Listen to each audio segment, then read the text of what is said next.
After my wife's funeral, I stood at her grave, 43 years of life sealed in a box, and heard her last whisper in my head, "Don't let them steal what we built, Rick." I promised her, but I had no idea my own daughter was already planning to take my house and the $33 million inheritance. They thought I was finished, too old, too weak, but they forgot what kind of timber I am. Within days, the lawyer's smile would make her go pale, and before the week was over, she'd be begging me back. If you've ever felt powerless against family manipulation, this story will change how you see justice. Hit subscribe and turn on notifications because what happens next will shock you. The Texas sky cleared to That Blue Marion Loved made me think of Sunday lake trips when Victoria was small, building sandcastles with a plastic shovel that bent every time. Marion would laugh when it folded. I'd straighten it and say, "Good tools can always be coaxed back to true." Victoria would clap and call me her builder. I looked at my hands in the cemetery light. Same hands, different weight. Back at the house, casseroles stretched across my kitchen island like a buffet of sympathy. Neighbors hugged. They said the same things with small variations. "It gets easier. Call if you need anything. God's got a plan." I felt like a museum exhibit, the widowed carpenter, "Please don't touch." Marion's photo sat on the mantel in that brass frame she'd picked at a flea market. The one with the nick in the corner. I'd wanted to leave it behind. She said the nick made it honest. Victoria moved through the crowd like she was hosting a charity gala. Her heels clicked on my hardwood floors, click, click, click, marking time that didn't belong to mourning. Kevin helped carry folding chairs to the garage. "Beautiful lumber in these trusses, Richard. What's cedar running these days compared to when you built?" When the house finally emptied, silence settled like sawdust. Victoria heated soup, set it before me. "Eat, Dad. Keep your strength up." I ate because grief makes you forget everything else. She opened a folder. Glossy brochures spilled out gray-haired couples holding hands on walking paths that looked too clean. "Maple Grove looks wonderful." She tapped the photo. "They've got a woodworking room. You'd love that." I studied the man on the cover. He looked like me if I wasn't me. His shirt had no sawdust. The path had no character. "I built this house, Vic." Her hand found mine. "I know, Dad. That's why I want what's best for everyone." Kevin slid into the chair beside her, clearing his throat like he was calling a meeting to order. "We've got extra rooms, Richard. If Maple Grove feels like too much change, stay with us while we sort the estate." Estate. Like my life was something to be liquidated. This wasn't shelves and studs and joints that didn't creak. This was packed lunches and weekend ball games and Marion humming while she cleaned the mixer. "We can take it slow," Kevin said. "Lot of paperwork. Gets complicated." He smiled without showing teeth. Upstairs, the bed looked wrong without Marion. I opened her closet, pressed my face into her Sunday dress, breathed until memory hurt less than air. Downstairs, a door closed. Voices leaked through the floorboards, hushed, urgent. I couldn't catch words, just the rhythm of agreement. Strategy. I sat on the bed's edge. "Don't let them steal what we built. A man's heart has rooms only a wife and daughter can enter." Grief had emptied one. I prayed the other wouldn't catch fire. Morning brought ordinary chores that grief won't do for you. I wheeled the trash to the curb, waved at my neighbor Tom. 20 years of the same wave. "Sorry for your loss, Rick." The careful way men talk about pain. Back inside, Victoria had coffee waiting. She dressed for work, white dress heels that made her taller than the girl who used to ride my shoulders. "Dad, can we sit a minute?" Butter on toast voice. Kevin joined us with his binder. Clicked his pen. Clicked it again. Just keeping things organized. He opened to colored tabs: transition plan, housing, assets, checklist. Click, click. "The next few months will be hard," Victoria said. "We want you comfortable and safe. Maple Grove has staff on call, community dinners, friends your age." She slid another brochure toward me. The walking path glowed in morning sun like a movie set. "I appreciate your concern, even if the words tasted like lies. I need time to think." Kevin nodded like a banker hearing a loan request.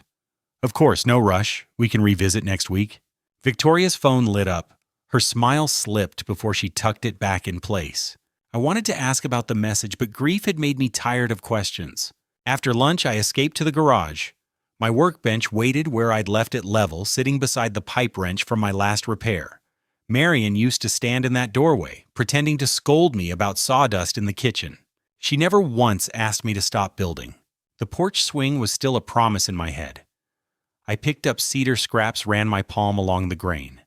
If I started now by fall, it'd hold. A car door slammed. Victoria called that she'd be back before dinner. Kevin followed. Their engine sounded too cheerful for a house in mourning. That night I ate alone, listening to the refrigerator hum. I did the math a man does when he's calculating how much life fits in 2 hands. Who'd miss the porch light if it went dark? Home is a heavy word in an empty room. Sleep came in pieces. I dreamed of Marion on a wooden swing that never swayed because I'd never finished hanging it. In the dream she smiled, then looked over my shoulder at something I couldn't see. The smile changed to a warning. Dawn brought coffee on the front steps. The oak leaves whispered secrets to each other. I checked the porch railing, found 2 loose screws, set them right. Fixing things felt good. At 10, Victoria returned with a paper bag and something that made my chest tighten, my house keys on my old leather fob. Blueberry muffins, Dad, your favorite. She handed me the keys like a coat check girl returning a ticket. We might need to make a few changes soon. Nothing major, paint colors. Better layout for the dining room. Kevin says buyers like an open feel. Buyers. I stared at the keys in my palm. I'd never had to be handed keys to my own doors. Thanks for the muffins. She kissed my cheek and hurried to her lunch meeting. The house went quiet again. I walked room to room, touching things I'd measured and cut and set in place. Each board holds memory if you listen long enough. Late afternoon, my phone buzzed. I'm stopping by tonight with a few things. Kevin wants to go over the plan. See you soon. A second text. Don't worry, we'll make this easy. Outside clouds moved across the sun. The living room light cooled. I stood at the window watching the driveway. When the car pulled in, I heard 2 doors open. Then the sound that doesn't belong to visits luggage wheels on concrete. The sound of arrivals. I straightened Marion's photo on the mantel. The dark shape of a suitcase tilted as it met the steps, and something in my chest clicked like a pen before signing papers. Kevin's knuckles rapped twice, that polite rhythm of someone who already has the key.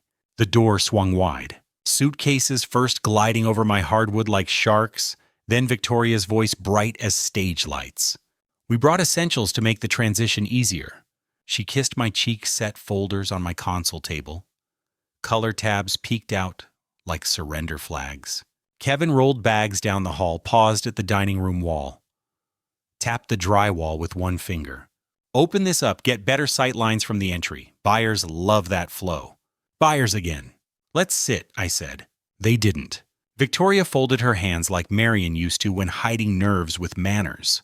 Dad, this is delicate. We want to do this with respect. Maple Grove has a room, and we put a soft hold so you wouldn't worry. I looked at the suitcases, at houseplants on my kitchen island that hadn't been there this morning. Less like help, more like invasion. Kevin opened his binder. Transition plan. Utilities transfer contractor estimates appraisal window. He flipped to a green tab. Market's peaking. We miss this window, we lose money we can't get back. Whose money? I asked quietly. He dodged the question, pointed to another tab. Cleaner comes at 9 tomorrow. Half the basement needs clearing. He lifted his eyes like he'd asked if I wanted cream in my coffee. Victoria reached for my hand. Her wedding band flashed gold. Dad, you can't do stairs safely. You don't sleep. You forget to eat. This house is too much. I pulled my hand free, walked to the mantel. Straightened Marion's photo by a hair. I built this house for my family. I'm still family. Kevin's smile never touched his eyes. Of course. That's why we want you comfortable. He glanced at his binder. Start with the bedrooms. Pack a bag for 2 weeks. We'll handle the rest. Handle the rest. Cold blade between the ribs. I need time to think. Victoria's mouth tightened. We've been talking about this for weeks, Dad. You said you'd consider the retirement home. Thinking isn't agreeing. The air shifted. Kevin closed his binder, leaned his knuckles on it. We spoke with the estate attorney. Paperwork's clear. Title and accounts are in motion. Sooner we act, simpler for everyone. I looked at the ring of keys in his other hand. Did you bring those from your house or make copies of mine? His eyes flicked to Victoria. She stepped closer, voice lowered. Dad, I'm trying to spare you a scene. You can't stay here. Her next words were small and neat and brutal. This is our house now. The words hit like a sledgehammer to green lumber. I felt every nail I'd driven, every beam I'd raised. Explain that. Dad, this is what Mom would have wanted. Safety, simplicity, no stress. She'd used Marion's name as a crowbar. Your mom wanted a swing on this porch. That's what she wanted. Kevin straightened. This is getting emotional. We need decisions. I looked at my daughter. Marion's mouth, my stubborn streak, a stranger's eyes. In the corner of my mind, I labeled what I was seeing family betrayal with folders and smiles. I'll sleep on it. Victoria grabbed the nearest suitcase handle. No, Dad, we're doing this now. Put it down. The room froze. She did. Kevin stepped closer, voice cooling. We can do this with grace or with a sheriff's deputy present. He looked at Victoria. Tell him. Her face hardened. The sweetness drained away like water from cracked wood. Find somewhere else to die. You're useless now. Clean, sharp, final. No kindness left to misunderstand. I didn't argue. Went to the hall closet, pulled down my old duffel, the one from fishing trips when the girls were small. Added socks, shirts, Marion's photo. The folded paper with measurements for the swing I'd never built. Kevin exhaled like a man closing a deal. Took my keys off the hook, pocketed them. I held out my hand. Those are mine. He returned two, kept the garage key. We'll make copies later. I looked at the mantel one last time. The photo's nick caught the light. Marion steadied my hand as I straightened it again. It's only a house, she might have said, but houses remember. Outside, the oak leaves rattled like bones, though the sky was clear. Kevin carried my duffel to the car. Victoria stayed in the doorway, arms folded, a dark shape against the foyer light. Neighbors walked dogs. A jogger passed. Nobody looked up. The drive to the Sunset Motel took 15 minutes of Kevin's thin conversation about traffic and logistics. Like this was a favor he was doing. The vacancy sign buzzed. The clerk slid a key across without eye contact. Room 127. Kevin set my duffel on the bed, placed $200 on the nightstand, like a tip. Call if you need anything. The door closed. The room smelled like bleach and broken promises. I sat on the bed's edge, let my eyes adjust to what my life had become. Found Marion's photo in the bag, set it on the small table. I'd been kicked out of my own home. But somewhere in the shock, there was also quiet. Clean and sharp as a hand-plane shaving cedar. I breathed until I could stand, checked the locks, took out paper, and wrote 3 lines. Lawyer, documents, truth. At the top right corner, like a job tag, family betrayal. Repair needed. I opened my wallet, found the business card I'd kept for years. Samuel Crawford, attorney at law. Small black type on cream cardstock. Set it beside Marion's photo. The ceiling stain looked like a map of somewhere I'd never wanted to visit. When sleep finally came, I dreamed simple dreams of wood and sun and a swing that held strong. I woke before dawn with one thought pressed into me like a nail-set flush. The next call I make will build something back. The motel coffee tasted like regret, but it was hot. I sat on the bed's edge at 6 a.m. staring at Samuel Crawford's business card. The cream cardstock felt substantial between my fingers like quality lumber. Marion's photo caught the morning light streaming through thin curtains. In that light, her smile looked less like goodbye, more like get to work. I dialed before I could second-guess myself. 2 rings, a tired voice. Crawford and Associates. Sam, it's Rick Sullivan, Robert's friend. The weariness cleared instantly. Jesus, Rick. I heard about Marion. I'm sorry. A pause. Why are you calling at 6 in the morning? Because I think my daughter just stole my house. Silence. Then, come in, now. Downtown at 7 a.m. was all coffee cups and briefcases. People hurrying to jobs where family didn't betray them with glossy brochures. Crawford and Associates sat in a brick building that smelled like lemon oil and old money. Sam emerged from the hallway, hair whiter than I remembered, shoulders bent, but still broad like a man who'd carried weight. His handshake had grip memory. "Rick, I've been wondering why you weren't at the will reading." Those words hit like a hammer finding its mark. "Victoria said she'd handle it. Said I wasn't ready." Sam's frown cut deep lines. "She came alone. Told me you refused to attend." He opened a drawer, withdrew a thick folder. Robert's handwriting inside careful as carpenter's measurements. Sam read aloud, "To my beloved wife Marion, and upon her passing to my husband Richard Sullivan, I leave the family residence and 70% of all financial holdings, approximately $23 million. My daughter Victoria shall inherit $10 million provided she honors and respects her father. Should she fail in this duty, her trust dissolves entirely to Richard. The motel room, the suitcase, find somewhere else to die." All of it crashed into that single paragraph. She told me it was all hers. Sam leaned forward, eyes like flint. "Then she's committed fraud. Elder abuse isn't just morally wrong, Rick. It's a felony." I gripped the chair arms. 23 million. The number felt unreal, like measuring distance to the moon. "Marion knew, didn't she?" "Your wife was sharp. She suspected Victoria might try something." Sam slid a pen across the desk. "We can file today, but I need you steady. This isn't just paperwork. This is war." I took the pen, held it over the legal pad.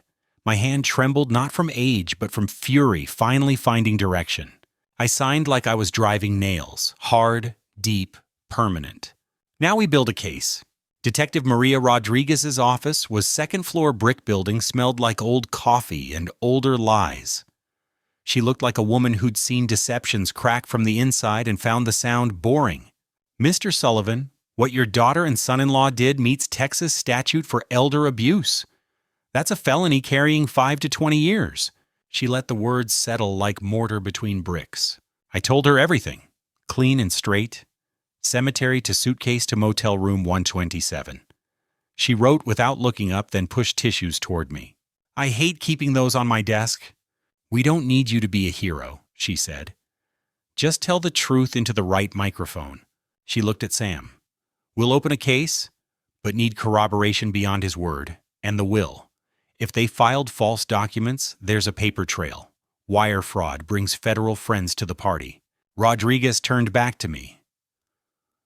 "Some fights look like family revenge from outside. To me, this is a crime scene that happens to live in a house. We built a plan like framing a house measured square, no shortcuts." Rodriguez fired questions. Did they text when nervous? Where'd Kevin keep records? How'd Victoria handle stress? She made a list, wrote Operation Justice at the top in neat letters. First name anyone had given this that didn't feel like humiliation. Sam brought in Carol Chen, licensed investigator with eyes that caught details, like a carpenter's level catches true. She spread papers across the conference table, opened a laptop that looked older than my grandkids' tablets, but somehow more dangerous. Who notarized the supposed waiver? When was it signed? Who benefits? If it stands? I answered truthfully. She nodded like she'd expected every word, fingers flying over keys. By noon, she'd found gold. The notary stamp belongs to Frank Morrison, retired 3 years ago, lives in Phoenix now. She turned the screen so we could see the discrepancy. But here's the kicker: Kevin incorporated a shell company last month. KV Holdings, LLC. She pulled up another screen. Same name appears on a transfer deed Victoria saved to the cloud. Draft email not encrypted. My knuckles went white on the chair. Rodriguez watched my face. "Breathe, Mr. Sullivan. This is good for us even if it hurts." Carol slid a printout across the table. "Metadata doesn't lie. The fake waiver claiming you relinquished the house, created Tuesday 11:12 a.m. from Kevin's office IP address. They downloaded the county template modified. It printed it 40 minutes later, using a dead man's notary stamp." Rodriguez underlined timestamps twice. Beautiful. Now we tie their voices to their hands. They showed me the recording device, smaller than a deck of cards weight of a silver dollar. "Sits in your shirt pocket, forgets it's there," Rodriguez explained. We need them. Admitting intent. When did they decide to move you out? How much profit do they expect? Sam watched me closely. No improvising, Rick. Stick to the script. I almost laughed. The impulsive one in this mess hadn't been me. Rodriguez's questions were written on a separate sheet. Who filed the waiver? When did you decide I couldn't stay? How much are you expecting after the sale? Elder abuse. She said each syllable precise. Not a label anyone wants, but they chose it when they pushed you out. Wear the recorder, ask the questions, come back. We'll handle the rest. The device settled against my ribs like something I'd always carried. Back at the Sunset Motel, I set Marion's photo on the table, told her what we were about to do. I'm scared and I'm ready, I whispered. Both were true. I called Victoria from the same chair where I'd first called Sam. Kept my voice small and defeated the way she liked me best. Honey, I want to come by tomorrow. Talk through your plan. She softened immediately. Of course, Dad. 10 o'clock, Kevin will have his binder. It'll be easier if we just sign everything. I want to hear the terms, like a man thinking of surrendering. We set the appointment. When I hung up, my hands shook. Then they didn't. That night, I practiced with Rodriguez's script. The questions sounded simple until I heard them in my own voice. Lies are heavy when you carry them on your tongue. I breathed deep, pictured my workbench, the one Kevin had admired without understanding, the one Marion dusted even when it made no sense to dust where dust is born. In the motel mirror, I saw my jaw set, my eyes clear. You told me to find somewhere to die, I said to my reflection. I found somewhere to fight. Dawn brought Texas blue sky, Marion's favorite color. I tucked the recorder into my shirt pocket, slipped the legal folder under my arm, pressed her photo against my heart. The bus ride to Oakwood stretched longer than miles. I watched neighborhoods that looked like mine, used to trimmed lawns, porch lights, mailboxes standing straight as soldiers. At the corner near my house, I heard hammering. Kevin's car in the driveway trunk, open contractor paper spilling out like guts. I stood still, letting the sound carve into me, then walked forward, jaw set like oak. Victoria opened the door before I reached the steps, polished for business. Dad, you look tired. Let's make this easy. Easy's all I want, I lied. Kevin sat at my dining table binder, spread like blueprints for demolition. He gestured to a chair. Maple Grove still holds your room. Sign here and here. Monthly allowance, we handle everything else. His voice had that crispness of a man sure the deal was closed. I sat slowly, coat rustling. The recorder caught the movement, stayed hidden. When did you decide I couldn't stay here? I asked softly. Victoria blinked, glanced at Kevin. Dad, please don't make this dramatic. We're protecting you. From what stares memories? My own signature? Kevin leaned forward, jaw tight. From mistakes. This house is too much. It belongs to people who can use it. Belongs. Belongs to who? I kept my voice level. You, the buyers you keep mentioning. Victoria's lips pressed thin. Dad, you signed the waiver. You said you couldn't manage. I leaned forward. Strange. I don't remember signing. Where exactly did I do that kitchen table? In front of a notary who's been retired 3 years. Her eyes widened. Kevin shot her a look. She recovered too fast. You must be confused. I sat back, heart hammering, but face calm. Confused men don't carry original wills in their jackets. I patted the folder, watched their color drain. Kevin snapped his binder shut. Enough. We can settle this quietly, Richard, or drag it out and watch everyone suffer. The recorder drank every word. How much are you expecting after the sale? His answer came too quick. About 2.5 over appraisal. He realized the trap stopped. Lips pressed into a line thin as a saw blade. Victoria paced, voice rising. Why are you doing this? We gave you a place. Money, everything set. Why can't you just let go? Her voice cracked, not concern, desperation. I thought of my grandson Ethan's birdhouse. My granddaughter Lily's laugh. Marion's warning echoing through 43 years. I kept my voice flat as a level bubble. Because it's mine. The room froze. Victoria's eyes shone sharp, not grief, but fear. She whispered, "If this goes to court, the truth will ruin us." I leaned closer so the recorder could catch every syllable. Then maybe the truth should. The meeting dissolved into half-shouted offers. Kevin promised $5 million cash if I'd walk away. Victoria begged me not to embarrass her in front of the community. I stayed seated, every word carved onto digital tape.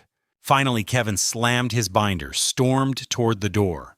I followed at a measured pace. On the porch, oak leaves rattled in hot wind. I let them step ahead, then spoke to the air and to the device against my ribs. "You told me to find somewhere to die. I found somewhere to fight." Walking back to the bus stop, the world looked different, brighter. The weight in my chest wasn't grief anymore. It was evidence. Solid. Real. Impossible to deny. At the motel, I set the recorder gently beside Marion's photo. "We got them, honey. Every word." For the first time since her funeral, I felt like I hadn't just survived the day I'd shaped it. Tomorrow, Rodriguez would hear this. Tomorrow, justice would have a voice. I looked at my reflection in the motel mirror. The man staring back wasn't broken anymore. He was a builder. And builders know how to tear down rotten structures before raising something true. The recorder hummed against the table like a heart keeping steady time. Dawn crept through the motel curtains like sawdust through fingers. I sat up the recorder, still humming on the nightstand beside Marion's photo. Her smile looked proud in the thin light. I carried her picture to the window, pressed it against the cold glass. Beyond the parking lot, trucks rolled toward places where men were expected, not discarded. "Sorry it took so long to fight back," I whispered.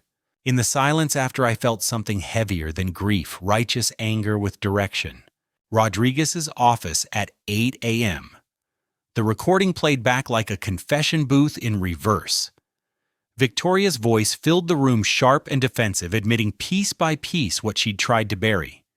Kevin's tone colder, calculating numbers like the house was already sold. Rodriguez stopped the tape halfway through. "This opens the door. The rest we build once we walk through." Sam leaned forward, hands steepled like a church roof. "Rick, the next step is full exposure. They think you're cornered. That's when people speak too freely." He paused, let the weight settle. "FBI liaison wants to be present." Those 3 letters hit like a framing hammer, finding its mark. I'd built frames and raised beams my whole life, but this was different construction, one with badges and federal weight. "Let them come." The conference room at Rodriguez's office transformed into mission control. Maps spread across the table, photos pinned to whiteboards, Carol Chen's laptop screens glowing like a command center. "Here's what we know," Carol said, pointing to a flowchart that looked like blueprints for demolition. KV Holdings LLC Incorporated, March 15th. Kevin as managing member. Shell company designed for one purpose: hiding assets after they steal your house. She clicked to another screen. Bank records, transfer authorizations, email timestamps. They've been planning this since February, before Marion passed. The words hit like ice water. They'd been circling my dying wife like vultures. Rodriguez spread photos across the table. Frank Morrison, the retired notary whose stamp they forged, lives in Phoenix, plays golf twice a week, hasn't notarized a document in 3 years. She slid another photo forward. "This is him last Tuesday, 11:12 a.m., same time your fake waiver was created at Desert Hills Golf Course, Arizona." 40 witnesses, time-stamped photos on the club's Facebook page. I stared at the image of a gray-haired man lining up a putt while my life was being stolen in Texas. "Airtight alibi," Sam said. "They couldn't have picked a worse patsy." Special Agent Marcus Webb entered without knocking 6'4" Silver Temple's handshake like a C-clamp. He looked like he'd been casting bad guys in federal prison for 30 years. "Mr. Sullivan, what we have here is wire fraud, mail fraud, forgery, and elder abuse crossing state lines. That's federal jurisdiction." He opened a briefcase with Drew files thick as lumber catalogs. "Your daughter and son-in-law have committed enough felonies to put them away for 20 years. But we need them dead to rights, no wiggle room for expensive lawyers." Webb looked directly at me. "That means one more recording session. This time we control the environment." The plan unfolded like architectural drawings. Wires disguised in a desk lamp, cameras hidden in picture frames, microphones embedded in the coffee table. Your house becomes a recording studio, Webb explained. We'll have agents positioned in the garage, the basement across the street. When they arrive, you ask specific questions, press specific buttons. Rodriguez handed me a new script more detailed than the first. Who authorized the notary stamp? When did you incorporate KV Holdings? How much profit margin are you expecting? Where did you plan to move the money? This time, don't let them deflect. Push until they break. Webb studied building schematics of my house. Contractors' tarps still up from their renovations. I nodded. Perfect cover. Looks like you're surrendering, accepting their changes. They'll be confident, sloppy with their words. Carol pulled up satellite imagery on her laptop. Kevin's pattern, he drives the same route from his office, parks in the same spot, carries that binder everywhere. Creature of habit. She zoomed in on my driveway. Victoria texts. When she's nervous, deletes messages after sending. But nothing's ever really deleted. Webb closed his briefcase with a sound like a vault ceiling. We move tomorrow. One shot at this Mr. Sullivan. They smell setup, they lawyer up and disappear behind legal walls. Back at the Sunset Motel, I spread the new script across the small table. The questions looked simple on paper, but each one was a nail designed to secure their coffin. My phone buzzed. Text from Victoria, looking forward to signing tomorrow. This'll be good for everyone. The casual cruelty of it. She thought she'd won. I typed back, just want what's best. See you at 10. My fingers hesitated over the send button. Tomorrow would change everything for better or worse. I pressed send. The phone rang 20 minutes later, Ethan's voice high and hopeful. Grandpa Mom says you're moving to a nice place. Will you still build things? My throat tightened. Always, buddy. Builders don't quit. Can I help when I visit? Count on it. After the call, I sat in the chair by the window. The highway hummed with people going home to families that didn't betray them with smiles and notarized lies. I opened Marion's photo, traced her face with my thumb. Tomorrow we finish what they started. 6 a.m. at my house felt like Christmas morning if Santa carried federal badges. Technicians moved through rooms like carpenter ants, installing equipment with surgical precision. Webb tested earpieces, adjusted camera angles. Remember, they need to incriminate themselves in their own words. We can't put words in their mouths. Rodriguez checked the dining room setup. Sit here facing the wall, camera. Keep the conversation at this table, best acoustics, clearest sight lines. Carol monitored signals from her van across the street.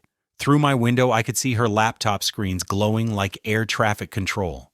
The house filled with an energy I hadn't felt since the day I'd finished the roof 30 years ago. The satisfaction of a job about to be done right. At 9:45, I sat at my dining table, wearing a wire thin as fishing line. The room looked normal, coffee cups, morning light through windows, contractors' tarps, suggesting surrender. But underneath it pulsed with federal surveillance. They're turning onto your street.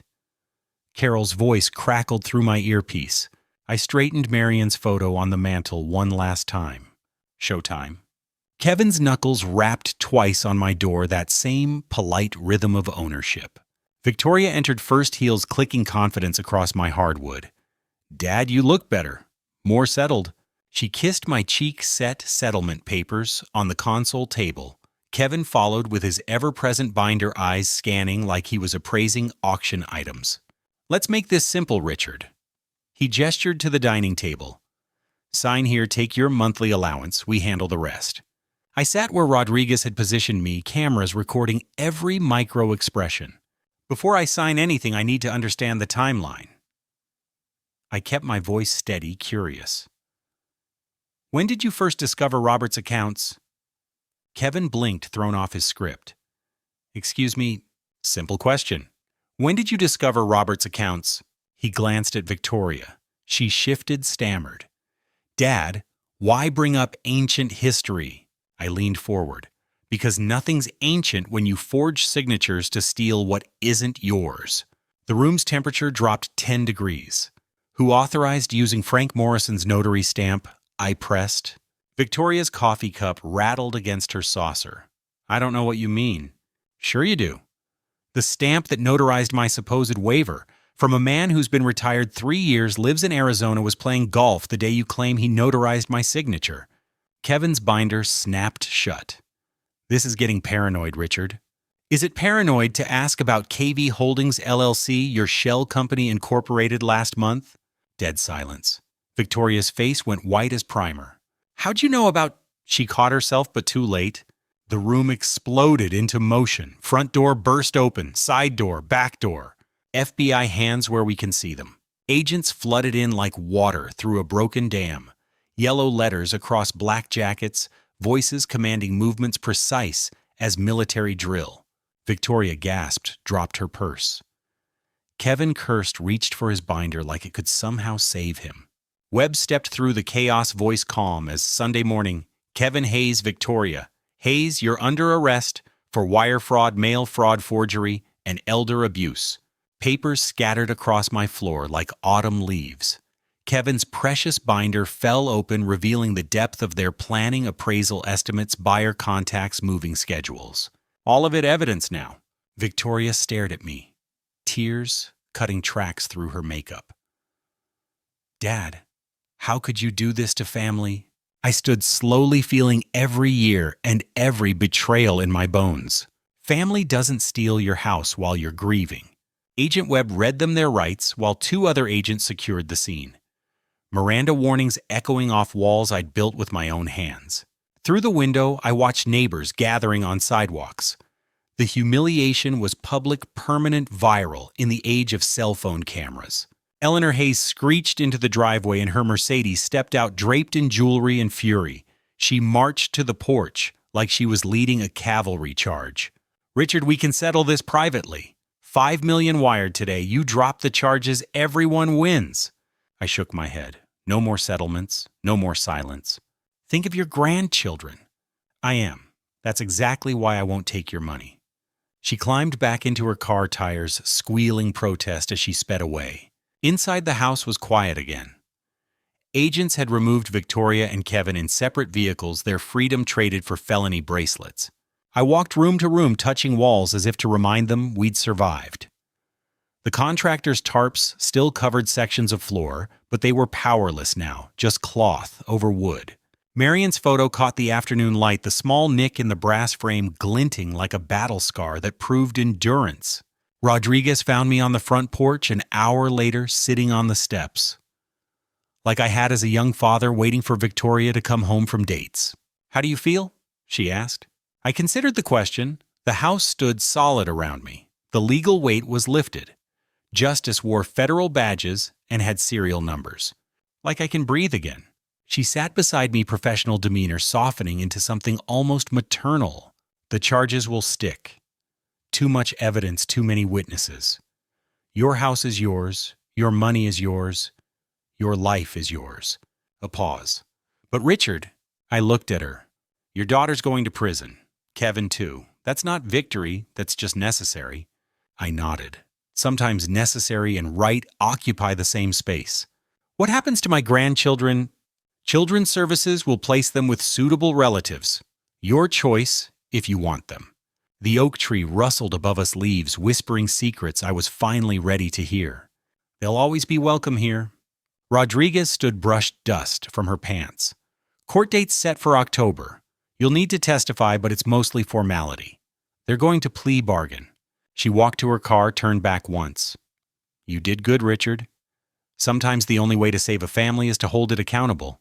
I sat on those steps until sunset, watching my street return to normal.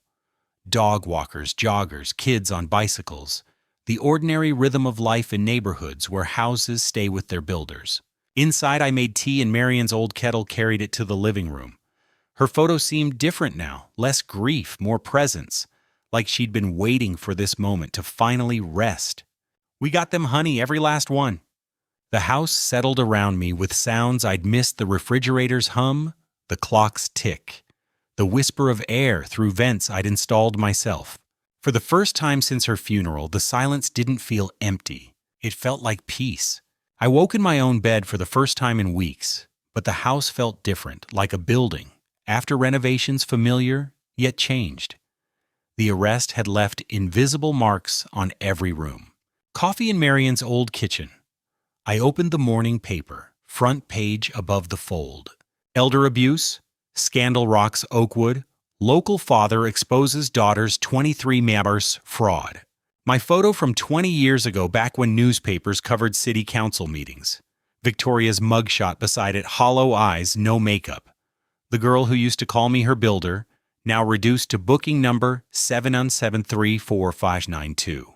The story was accurate enough. Reporter had done her homework. But reading your life distilled into column inches feels like watching strangers discuss your autopsy. My phone buzzed. Text from a number I didn't recognize. Saw the news. Good for you. My brother went through something similar in Dallas. Fight back. T. Morrison. Then another, you're an inspiration to elderly everywhere. Stay strong. And another, justice served, proud of you. Strangers offering support to a stranger. Maybe the world wasn't entirely broken. By noon, news vans lined my street like buzzards on roadkill. Reporters knocked every hour, wanting statements back around the inside story of family betrayal. I didn't answer the door. Rodriguez called around 2. How you holding up? I know this attention is tough. I've seen quieter construction sites.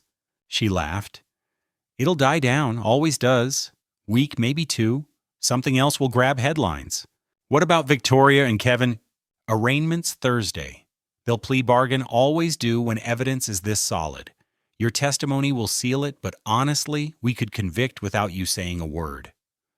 A pause. Richard, you need to prepare yourself. This is going to get uglier before it's over. Their lawyers will paint you as a bitter old man who trapped his loving daughter.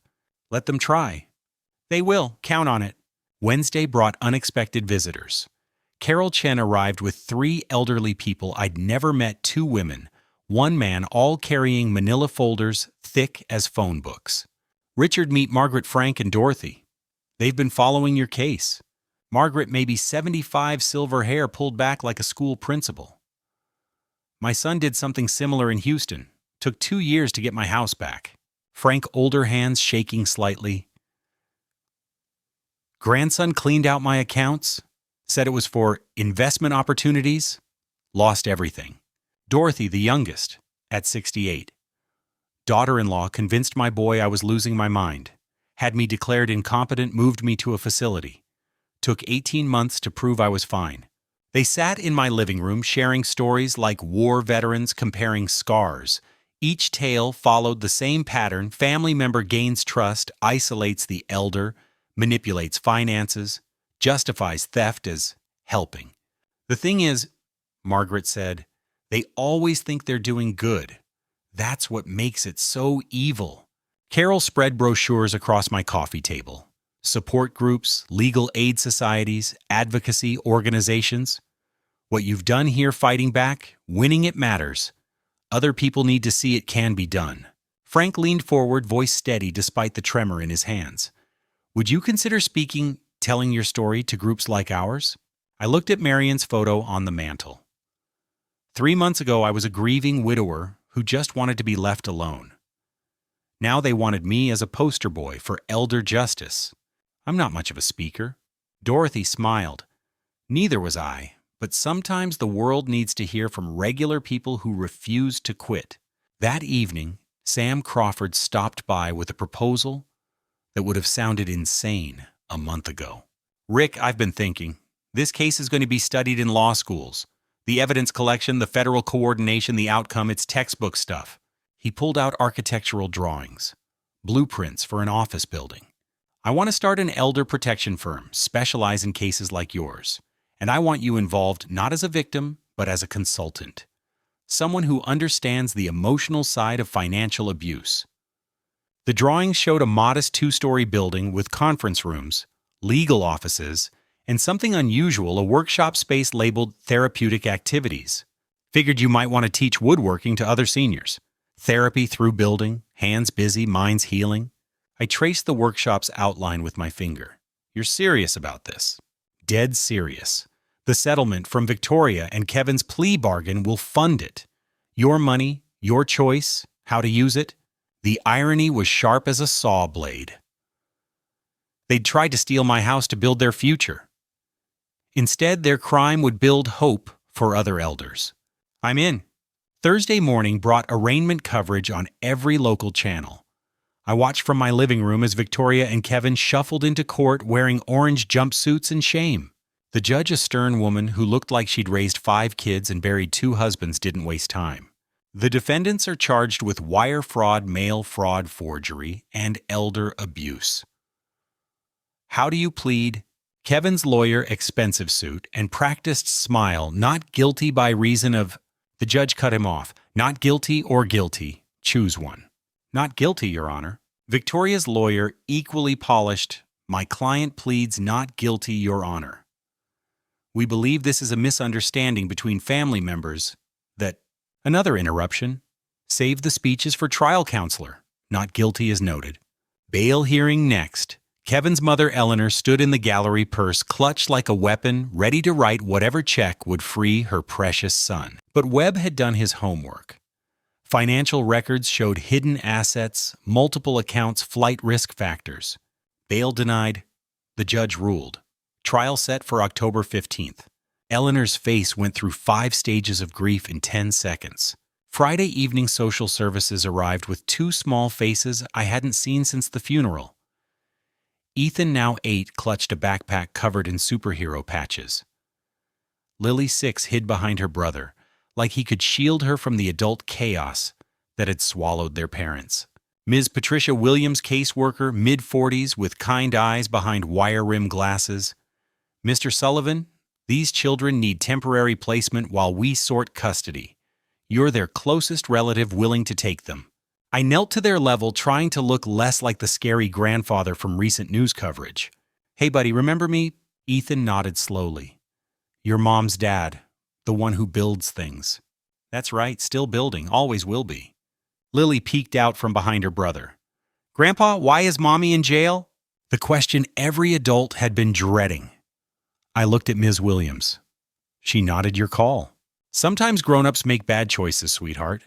Your mom made some bad choices about money and houses. She has to learn from those mistakes. Is she coming home? Someday.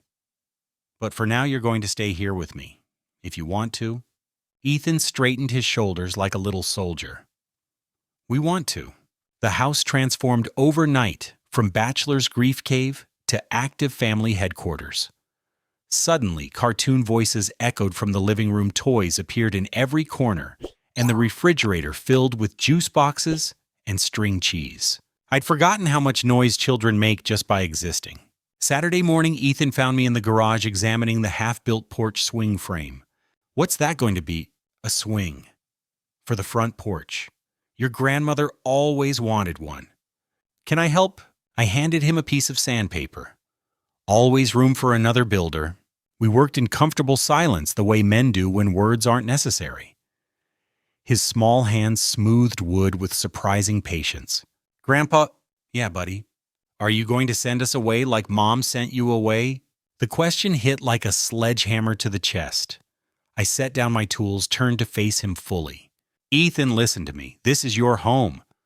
For as long as you want it to be, I'm not going anywhere, and neither are you. Promise? I promise. Builders keep their word.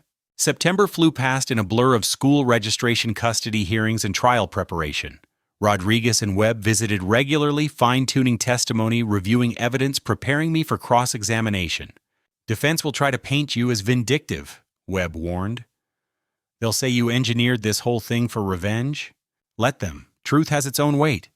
The media attention had indeed died down, replaced by fresher scandals and newer outrages. But the legal machinery ground forward relentlessly. Victoria's lawyer had reached out through Sam, fishing for plea bargain parameters. The offer was insulting 6 months county jail, restitution of house transfer fees, no admission of guilt. I rejected it without hesitation. If they want mercy, they should have thought about that before telling me to find somewhere to die. Sam nodded grimly. Trial it is. 2 weeks before trial, Carol Chen discovered something that changed everything. She burst into the Elder Protection Office, now a real place, with furniture and filing cabinets, carrying her laptop and a stack of financial printouts. Richard, you need to see this. I've been digging deeper into Kevin's shell companies. She spread documents across the conference table, like a blackjack dealer revealing cards. Estranged KV Holdings wasn't their first rodeo. I found two other companies, different names, same pattern. They've done this before. The papers showed a trail of financial manipulation spanning 5 years. An elderly aunt in Dallas cleaned out for $200,000. A family friend in Austin convinced to sign over property rights worth $500,000. They're serial elder abusers, professional predators. Webb leaned back in his chair, whistling low. This changes the whole case. Pattern of behavior prior, bad acts, the judge will allow it all in. I stared at the evidence of systematic theft, feeling sick. They hadn't just betrayed me. They'd been practicing on others, perfecting their technique like craftsmen learning a trade. Only their craft was destruction, not creation. How many others, I asked. Carol flipped through her notes. At least 6 we can prove. Probably more we haven't found yet. The trial wasn't just about my house anymore. It was about stopping predators who wore family faces and spoke love while counting money. That night, after Ethan and Lily were asleep, I sat on the front porch. In the swing, I'd finally finished. The chains creaked gently in the October air, holding weight the way good construction should. The stars were clear above Texas, the same stars Marion and I used to watch from this very spot when Victoria was small. Back when she called me her builder and meant it as pure love. Now she sat in county lockup, waiting for trial. Her childhood bedroom converted to a nursery for the children she'd abandoned through greed. My phone buzzed. Text from an unknown number. Saw the news about the other victims. Thank you for fighting. My mother needs to hear this. Can you speak at our support group next month? Janet Morrison. Then another, you've given hope to so many families. Don't stop. And another, justice delayed is justice denied, but justice served is justice for all. I scrolled through dozens of messages from strangers who'd found strength in my story. People fighting their own battles against family predators, elder abuse, financial manipulation. Somewhere in those messages, I found something I'd lost in Marion's hospital room, purpose beyond my own pain. The swing held steady beneath me, cedar strong, as the day I'd cut it, joints tight as the promises I'd made to my grandchildren. Tomorrow would bring more preparation, more evidence, more steps toward trial. But tonight, on this porch, I'd built with my own hands, surrounded by sounds of a house filled with love. Again, I felt something I hadn't experienced since the funeral. Hope, not just for justice, but for what comes after justice. For the lives that could be saved, the families that could be protected, the elders who might never have to hear the words that had nearly broken me. Find somewhere else to die. Instead, they'd learn what I'd learned sometimes: the only way to save yourself is to refuse to disappear. The swing creaked gently, a sound like time keeping its own steady rhythm, counting down to the day when truth would face lies in a courtroom, and justice would finally have its say. October 15th dawned clear and cold. I stood in my bathroom mirror, adjusting the tie Marion had bought me for Victoria's college graduation. The irony wasn't lost. You're wearing gifts from better days to testify against the child who'd once made us proud. Ethan knocked softly. Grandpa, you ready? I opened the door. He stood in the hallway wearing his school-clothes backpack over one shoulder, looking older than his 8 years. Ready as builders get, buddy? Will you be home when I get back from school? Count on it. This is our house, remember? The courthouse steps were thick with reporters and cameras. Webb met me at the entrance, his federal bearing parting the crowd like Moses splitting water. How you feeling, Richard? Like a man about to tell the truth? Inside, the courtroom felt smaller than I'd expected.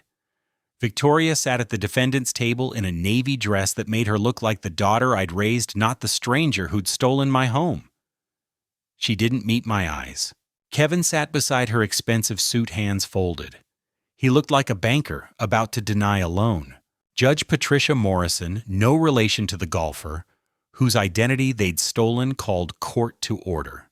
Same stern woman from arraignment, silver hair pulled back like justice itself. Mr. Sullivan, please take the stand. The prosecution's questions were straightforward. Tell your story. When did you first suspect? What did they say? How did it feel? I spoke for 40 minutes, voice steady as a carpenter's level. Every detail, every betrayal, every moment, from cemetery to motel to FBI raid. Mr. Sullivan, the prosecutor continued, did your daughter ever explain why she believed she had the right to your property? She said it was what her mother would have wanted. Safety and simplicity. Did you believe that? I looked directly at Victoria. She was crying now, makeup streaking. My wife wanted a swing on our front porch. That's what she wanted, not safety from the life we'd built together. Cross-examination came like a storm. Victoria's lawyer's silk tie, practiced smile tried to paint me as vindictive, confused, manipulative. Mr. Sullivan, isn't it true? You orchestrated this entire scenario for revenge against your daughter. No, sir. Isn't it true you resented her marriage to Mr. Hayes? I resented them stealing my house. But you recorded them without their knowledge. You set traps involved federal agents. Doesn't that seem excessive for a family disagreement? I leaned forward, looked at the jury, 12 faces ranging from my age to my grandson's teacher's age. When someone steals your life's work and tells you to find somewhere to die, excessive isn't in the vocabulary. Justice is. The lawyer tried again. Mr. Sullivan, your daughter claims this was all a misunderstanding. There's no misunderstanding, fraud counselor. There's no misunderstanding forged documents. There's no misunderstanding when someone uses a dead man's notary stamp to steal your home. Judge Morrison sustained the prosecution's objection, but the point was made. Carol Chen testified about the digital evidence timestamps IP addresses the trail of deliberate deception. Her presentation was clinical, devastating. Webb followed with financial records, showing the pattern of elder abuse across multiple victims. The courtroom gasped when he revealed the Dallas aunt, the Austin family friend, the systematic predation spanning 5 years. This wasn't a family dispute, Webb told the jury. This was professional elder abuse conducted by serial offenders who targeted vulnerable people for financial gain. The defense tried to portray Victoria as a loving daughter overwhelmed by grief, making poor decisions under Kevin's influence. They painted Kevin as a misguided husband, trying to help his wife protect her father. Nobody bought it. Frank Morrison, the retired notary, testified via video link from Arizona. His confusion at seeing his forged signature was genuine, heartbreaking. I've been retired 3 years. I would never notarize a document without being physically present. This signature isn't mine. Margaret, Dorothy, and Frank, my support group friends, testified about their own experiences with elder abuse, painting the broader picture of family financial predation. The jury listened with expressions ranging from anger to disgust. Deliberation lasted 4 hours. When the jury returned, their faces told the story before the foreman spoke. On the count of wire fraud, we find the defendants guilty. On the count of mail fraud, we find the defendants guilty. On the count of forgery, we find the defendants guilty. On the count of elder abuse, we find the defendants guilty. Victoria collapsed into sobs. Kevin stared straight ahead, jaw tight as a seized bolt. Judge Morrison scheduled sentencing for November 15th, denied bail pending appeal. The gavel's crack echoed like a nail gun finding its mark. Outside the courthouse, reporters shouted questions. I gave them one statement. Justice isn't about revenge, it's about accountability. Today, accountability won. That evening, the House felt different again. Not just because justice had been served, but because it was finally completely mine. No forged papers, no shell companies, no midnight conversations about estate planning.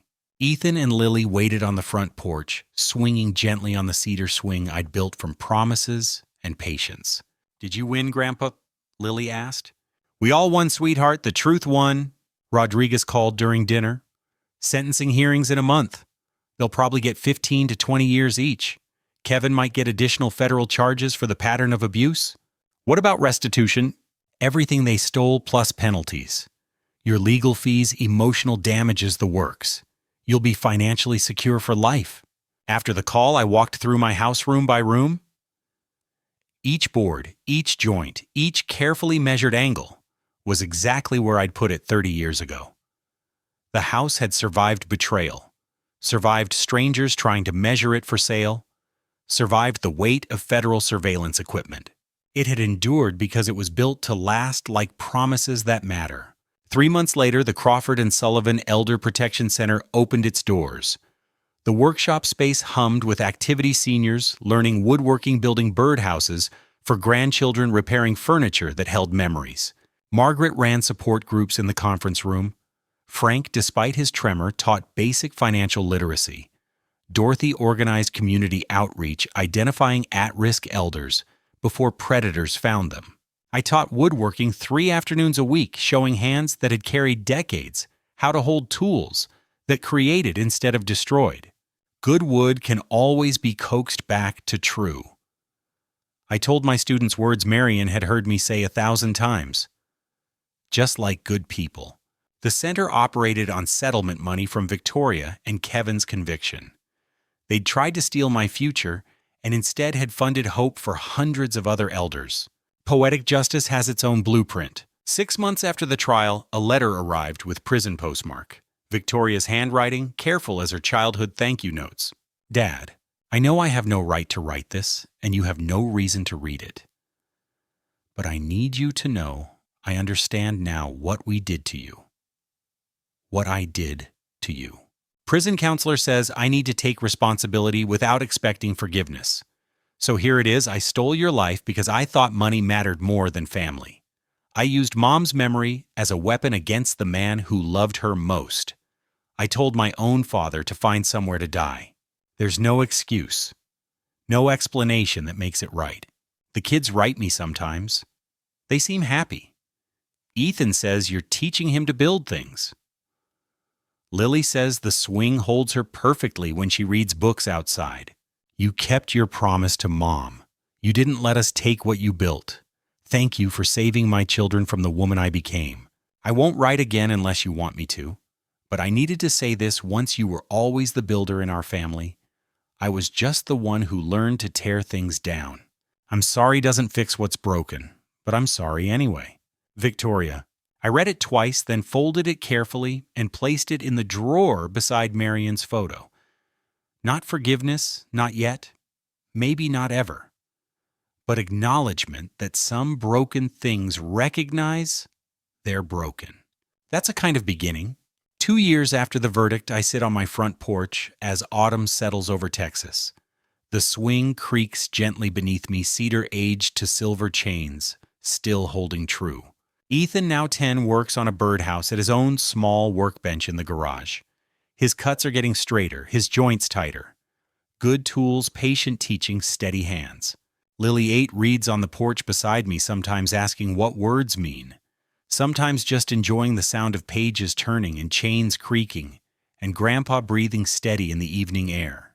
The Elder Protection Center helped 12 families last month recover stolen assets, escape financial abuse, find legal representation against predatory relatives. Margaret speaks at conferences now.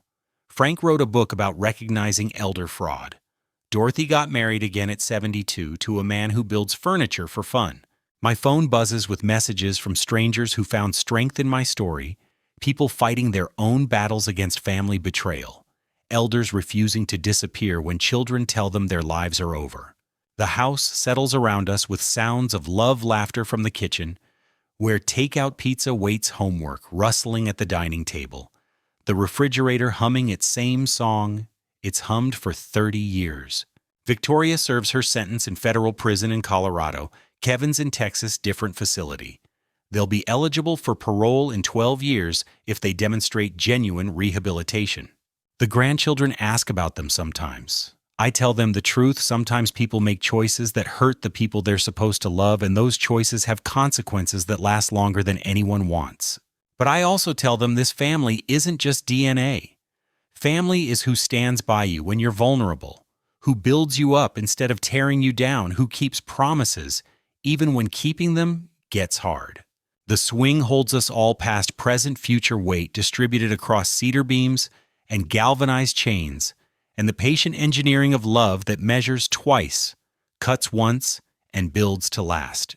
Marion would have loved this swing, but more than that, she would have loved the sound of her grandchildren growing up safe in the house their grandfather refused to surrender. The oak leaves whisper overhead, sharing secrets with the Texas sky. Somewhere in that whisper, I hear her voice proud and clear. You didn't let them take what we built. No, ma'am, I did not, and I never will. Richard's fight proves that it's never too late to reclaim what's yours. If this story moved, you share it with someone who needs to hear that they don't have to disappear when others try to erase them. Subscribe for more stories of ordinary people who refuse to quit, and tell me in the comments, what would you have done in Richard's situation? Your story matters too.